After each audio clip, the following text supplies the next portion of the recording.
Connie, hindi boto kay Catriona para kay Vico dahil dito? Na mother knows best nga ba si Catriona?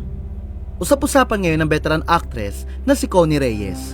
Matapos mapansin ng netizen ang ginawa niyang ito kay Miss Universe 2018 Catriona Gray. Marami nga ang naintriga kung ano ang dahilan ni Connie kaya niya ito ginawa. Hindi lingid sa kaalaman ng marami na kamakailan lang ay naliling ang anak ni Connie na si Pasig City Mayor Vico Soto kay Catriona. Nagugat ang spekulasyon na may something umano kina Catriona at Mayor Vico matapos mapansin ng mga netizen na nag-unfollowan sila sa Instagram kamakailan. Kasunod nito, bumaha nga ang mga komento at reaksyon mula sa fans na nagsiship o pinapare sina Catriona at Mayor Vico. Ngunit kung marami ang boto ng maging First Lady ng Pasig City si Catriona, tila iba raw ang naging reaksyon ni Connie sa isiping magiging girlfriend ni Mayor Vico si Catriona. Tila hindi nga raw boto si Connie kay Catriona matapos mapansin ng netizen na in-unfollow ni Connie si Catriona sa Instagram. Nitong linggo June 8, kumalat at nag-viral ang mga screenshot ng following list si Connie, kung saan makikitang wala na ang pangalan ni Catriona.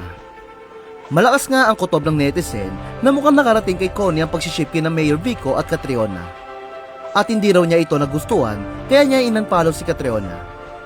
Ayon pa sa mga netizen, Mother's knows best daw kaya baka may alam si Connie tungkol kay Catriona na hindi niya nagustuhan kaya naman hindi siya boto rito para kay Mayor Vico. Para ipagtanggol naman si Connie ng ilang netizen kung saan iginiit nilang baka una pa lamang daw ay hindi na nakapollow si Connie kay Catriona.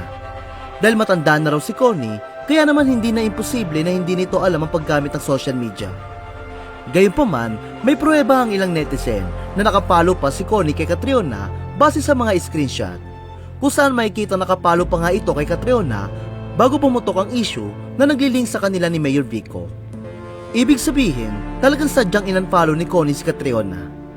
Kaya naman tumaas ang kilay ng maraming fans si Catriona kay Connie.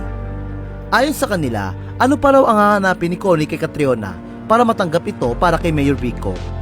Total package na raw kasi si Catriona na hindi lang Diyos sa level ng ganda, kundi sobrang talino at talented pa. Hindi rin umano may kakailan na mabait si Catriona dahil kitang-kita naman sa mga charity work nito ang kaputihan ng puso nito. Sa ngayon, wala pa namang payag si Connie o maging sina Catriona at Mayor Vico hinggil sa issue.